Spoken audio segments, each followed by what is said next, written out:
She actually is so cute. I don't know why I ever put down my phone. She hits him and she goes, Dad, Dad, and she claps. She's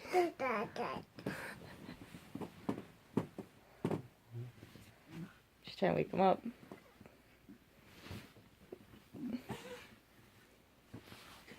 Hey, Angel.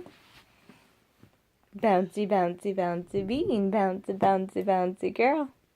Bouncy, bouncy, bouncy baby. Mama loves you. Yay! Jump, jump, a jump, jump, a jump. Dancing, a dancing, a dance, dancing, baby. Dancing, a dancing, a dance, dancing, baby.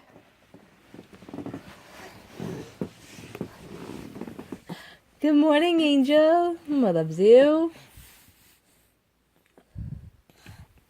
You okay? Dance, dance, a dance, dance, a dance, dancing, baby. Dance, dance, a dance, dance, a dance. Woo! Oh, are you throwing up? Oh, my poor baby, you okay? Yeah, it's okay if you puke. Mom will just clean it up. Okay? It's okay. You got your socks off last night, too, with your hands. Mama loves you, you know that?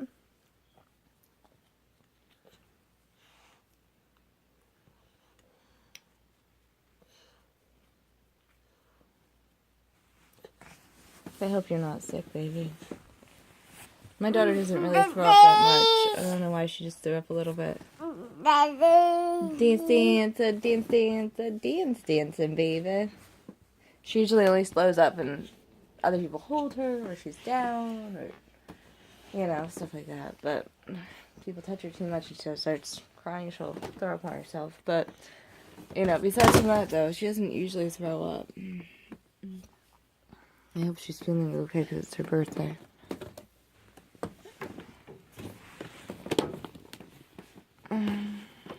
Yeah, that was a disaster yesterday at the hair salon. Other people tried to hold her leg up. It was just Evelyn and Talisa, but no, my daughter was so upset she was throwing up all over herself.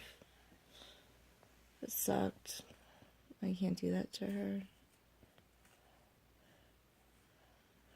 My poor baby. Yeah, she was afraid of the hair dryers because I went down to get my hair done, and Talisa did it. It was just, it looks perfect, beautiful. She did a really good job. She straightened my hair and stuff. And, no, but my daughter was afraid of the hairdryer sound. So that was what was wrong. So, earplug. Like the earplug? Mama tried to put earplugs in your ears last night, but you wouldn't do it. At the party. The baby shower.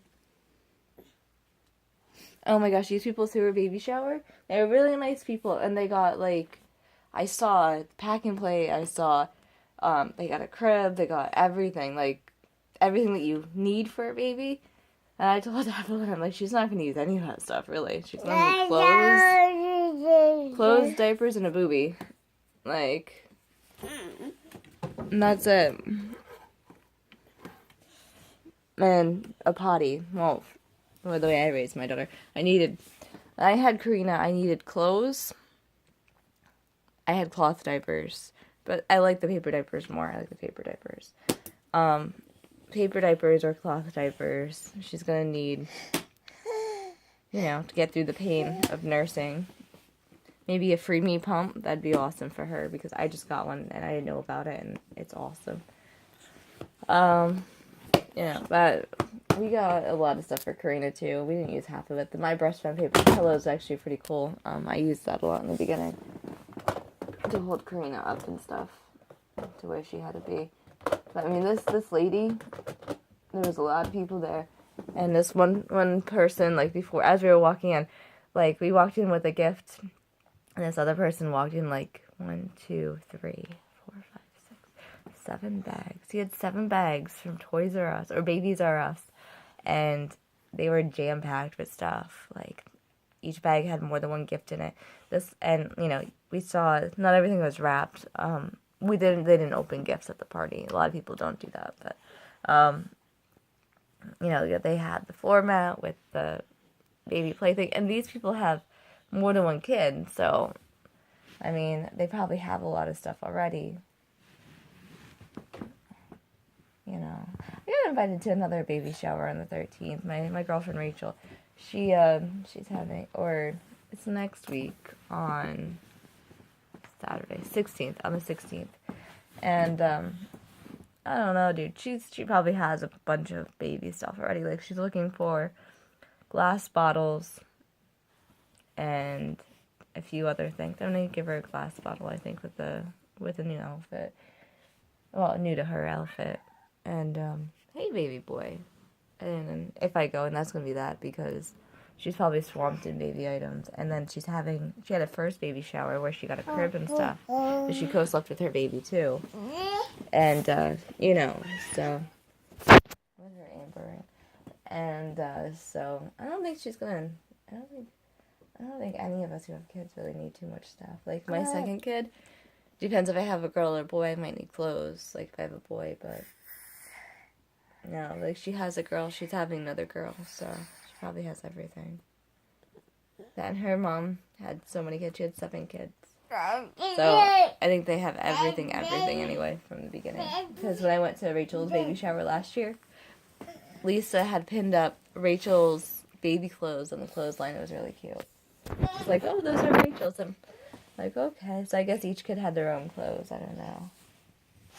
Yeah, she has, 4 girls and 2 boys. Or 5 girls and 2 boys. She only has 2 boys, so she has 5 girls. Yeah. So that's pretty awesome. Hi, my baby. Why weren't you in here? I was taking family photos and you weren't in here, you know that? Do you have any idea how much I love you?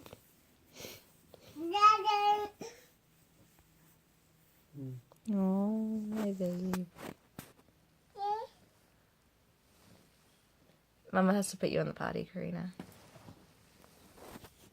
Look at him. He is like, I'm so relaxed. Yes, just pet me, Mama.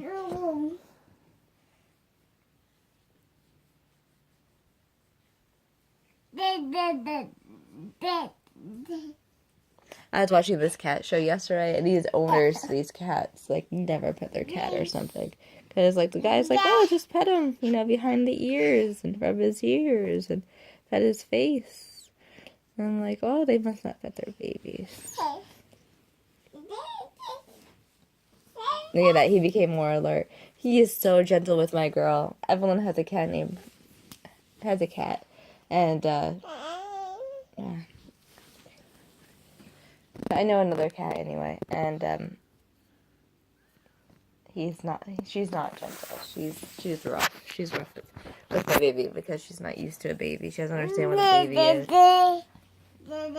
My boy, I've had him since, 4 years ago, so he's been here since the beginning of Karina's life. And he watches out for her, and he's gentle with her, and he doesn't use his paws. This other kitty cat that I know, this other kitty cat is rough. Jumps on Karina and uses claws and everything. No. I mean, she's just a kitten, though, so it's not like she could really hurt Karina, I don't think. That really cute and plays with everything. So I know she's just playing with Karina, but she's rough. Oh, look at my baby. He's so cute. Fish, can I hold you? Can I hold you? Come here.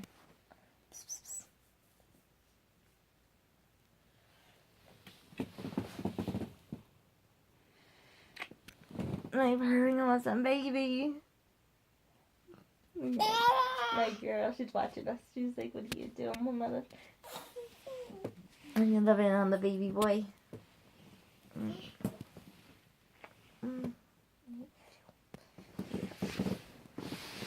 Come here. Oh, no. Okay. No. Mama doesn't get to hold either of my babies, but they get to be close. Yeah, that's good enough.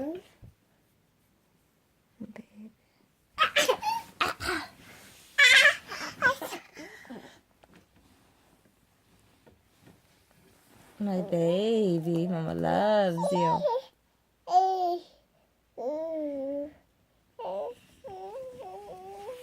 Hey, baby.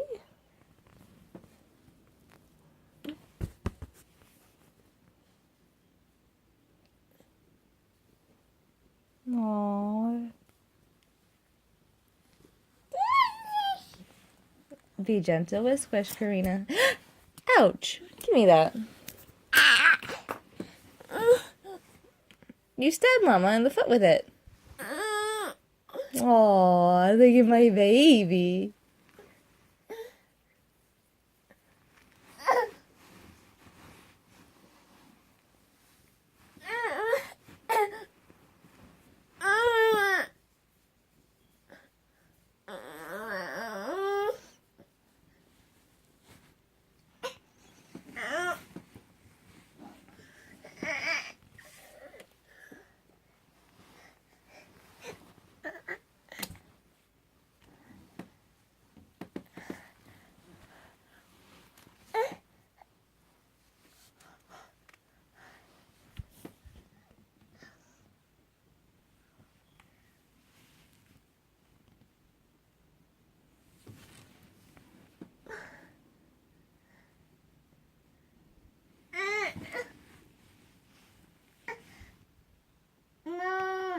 No, baby. Alright, you gotta go potty? Let's put you on the potty. I love you, Squish. Thank you for sitting on my lap with me.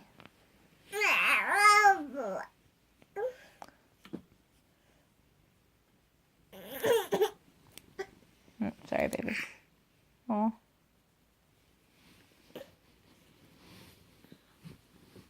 I love you, baby. Yep, be gentle with Squish. Be gentle with him. Gentle. We're gentle with him. We love him. It's like I'm gentle with you. See, I'm gentle. Don't poke at him. Be gentle. Gentle. See how gentle? Oh, he's gonna go away. Hi, my baby. Oh, you finally ready to see your mama? We love you. Oh, it's so gentle. So gentle, yeah. Yeah, kitty. So you don't normally see Mama's hair down. Mama doesn't like her hair down. Really. We love you.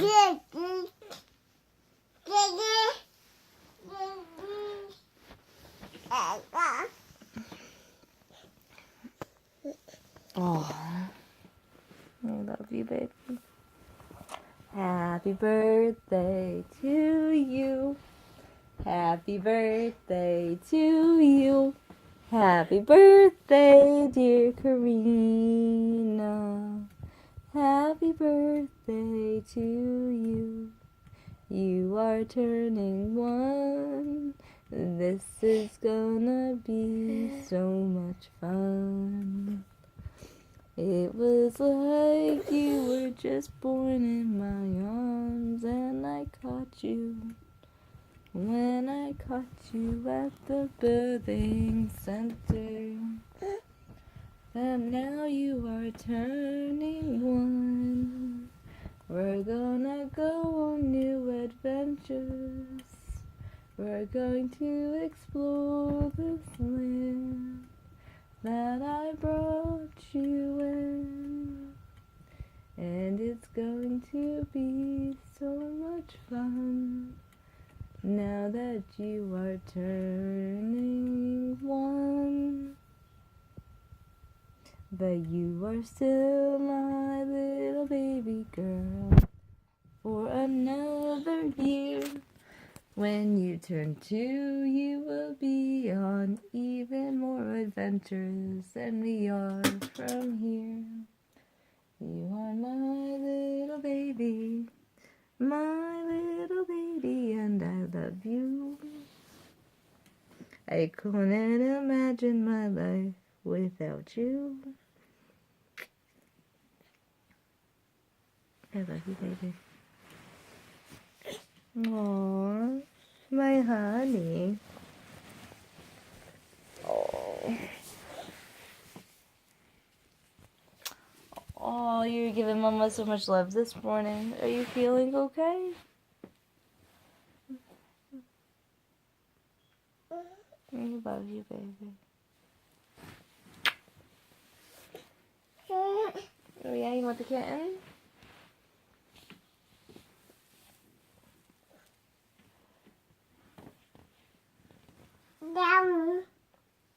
It's 6:02 p.m. tonight. Karina, you're gonna be 1 year old. Yeah.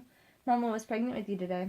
Today, Mama woke up because last year, I went to the laundromat, right? This year, when I was pregnant with you, I woke up and I sent Papa off to work. I gave him coffee and I put his clothes together and gave him his clothes. They were actually hanging up. I just had to make sure that he was wearing them. And then Papa left and I started doing house chores. So I did the cat litter. I cleaned that out. I took out the trash. And I did the laundry in the shower on the washboard. I washed it all out and then I boiled it and then I wrung it and I hung it up. I did a load of whites and a load of colors because I wanted to keep up with the wash because I was going to be having you. And I hung everything up. I was looking for my keys because I couldn't find them. Mama couldn't find her main set of keys that she wanted. Look at you. What are you doing? And then I was in labor from like 3 o'clock when I woke up. Papa woke me up the night before at 3 a.m. And I felt some contractions. And then I went potty and I lost some more of my mucus plug, right? And then we went to bed. We went to bed around 3:30, 4 o'clock in the morning. And first thing I did in the morning when I woke up was actually I called the midwives. I called dispatch and to get a midwife, and the midwives called me back. And I didn't even want to go into the birthing center that day because I knew I was in labor. And I wanted to have you naturally and peacefully and just wait until I was ready to go 411 into the birthing center. So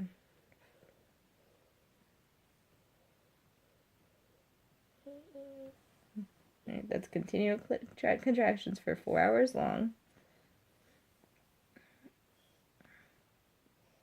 Or no, 1 hour, 411. 1 minute apart for 1 hour. I forget what the 4 was for. Do you know it's 411 though? I don't know.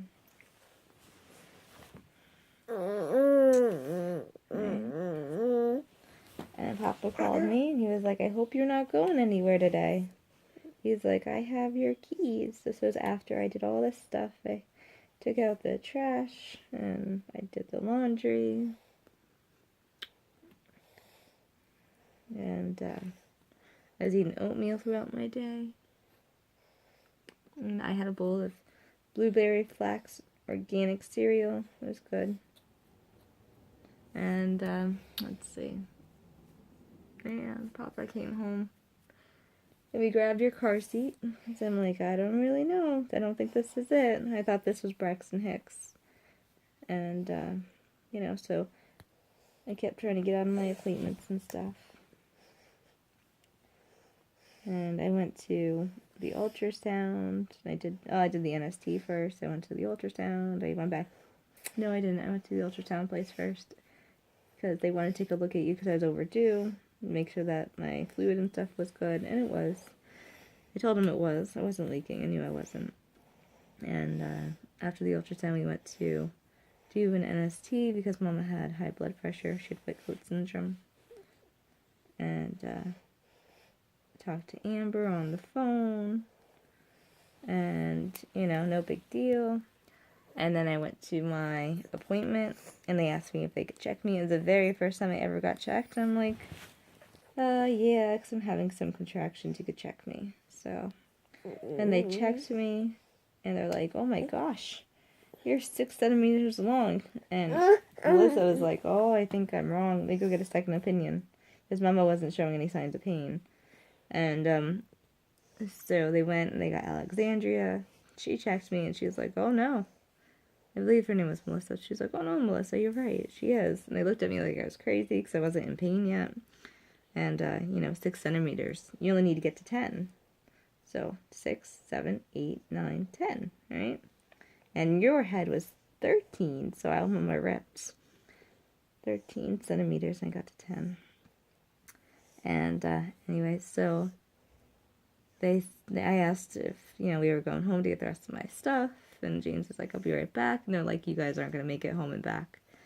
And so we stayed there, and then my contractions got really bad because they touched me instead of just me having you naturally. They messed with me.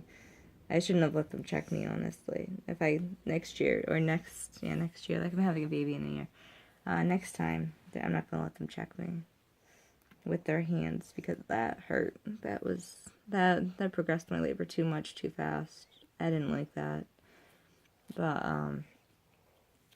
then we went down in the elevator, and I realized I forgot my water bottle, and I talked to Lynn at the front. And, she's like, Mindy, what day did you say you were going to have that baby? And I was like, the 10th. And she's like, what day is it today? And I'm like, the 10th. She goes, ooh, it might be someone's birthday.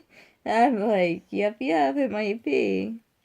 So then I went down in the elevator, and my contractions started getting really bad because they touched me. And I think I honestly would have been fine if I didn't let them touch me. And like, they went in and they checked how far apart I was. And from them messing with me, my labor got intensely worse. So next time, I'm not going to let them touch me. And so I go, like, we're talking in the yellow room, and on the way down they asked me, are you sure you want the yellow room? All the other rooms are open. I was the only person in labor that day, giving birth, like, at that time. And so I had all the staff, like, with me. It was awesome. It was awesome. They did an awesome job. And so let's see, we went down to the yellow room. I talked about my water bottle. I wanted it back because I needed my water bottle. And then we were talking in the yellow room in a group, in a circle, talking about stuff. I excused myself to go to the bathroom, and James came in with me. He's like, want me to stay with you? And I'm like, yeah, stay with me. That's fine.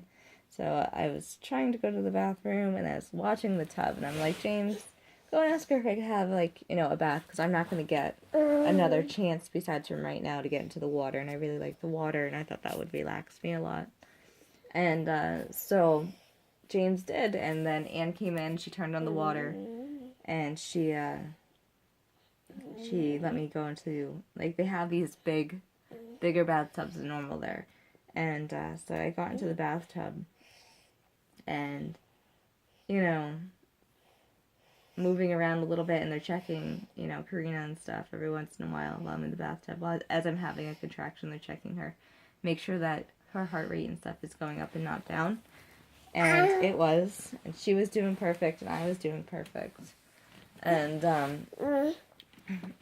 you know, my labor was supposed to be more intense because my girl was on her side. She wasn't facing the right way. And they're like, oh, it's going to be so much worse. Like, Jamesina told me to get down on all fours and, like, basically move my body up and down, like, my pelvis up and down. I just never, that was on Wednesday, and I had her on Friday. And I never got a chance to really, because Thursday, you know, I was busy doing the wash, and then Friday, I had her.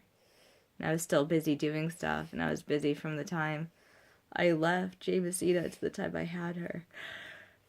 And so I didn't do the exercise that she told me to do to move my child around, and so my child wasn't facing, like, forward like she was supposed to be. She was on her side my entire pregnancy. I'm like, I even told Jamesina, I'm like, I don't think I'm gonna be able to move her.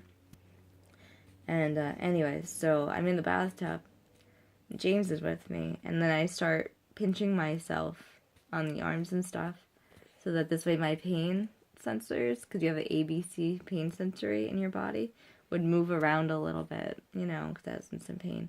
And so I checked myself, you know, see how far away my cervix was, actually. And, you know, I didn't let anyone else check me, though. I checked myself to see how far away it was. And honestly, your cervix, when you're having a baby away from your vagina, like, you need to get, like, your opening, your vaginal opening, is, like, that far. You know, it's nothing. You just need to get there. And so if you check yourself where you're in labor, you really know you could do it. And there's no turning back. You know, if you don't, I don't know how someone wouldn't check themselves and wouldn't be like, okay, this is my goal, this is how far I need to make it. You know, you have to be able to touch yourself because it's your body, you're having your own baby. You know, and if you can't touch yourself anywhere on your own body, you're not going to have a good labor. You know, it's going to be more intense, it's going to be harder, you don't know how far away things are, you don't know what your goal is, you don't know what you're doing. But that's one thing that, like, if you're having a baby, you really need to know your own body, you really need to know what you're doing, you really need to be, like, not be afraid to, like, feel yourself out and do what you're doing. So anyway, I knew how far I needed to make it, and I realized I need to get out of the bathtub because I can't have my child in the bathtub because of pneumonia risk and stuff. You're not allowed to have a baby in a bathtub down there. So I got out of the bathtub and I got on the toilet, and I was facing towards the wall, and I really wanted my squatty potty to do this, and I didn't have it on me. I really, really wanted one to do this, and they had these little like stools for the kids, for little kids to step up and use the water. So I was using those underneath my feet, and I was facing the toilet, and then I turned around, because after I threw up a few times, I knew I was going to puke, because I'm like, I'm going to be sick, I'm going to puke. And they gave me a couple buckets, they gave me 2 buckets, and I puked 3 times, and, you know, they're like, oh, you know, you might think this is a bad thing, but this is actually a good thing. I'm like, oh, no, I'm fine with throwing up, it's whatever, because normally, you know, I'm pretty fine with throwing up. And so I throw up my turkey sandwich that I ate on the way down there, because, you know, you're allowed to eat when you're going to labor if you're having a baby at a birthing center. And so I threw up my sandwich and my chips that James had me eat. It was a good sandwich. Like, he really missed out on the sandwich. So, and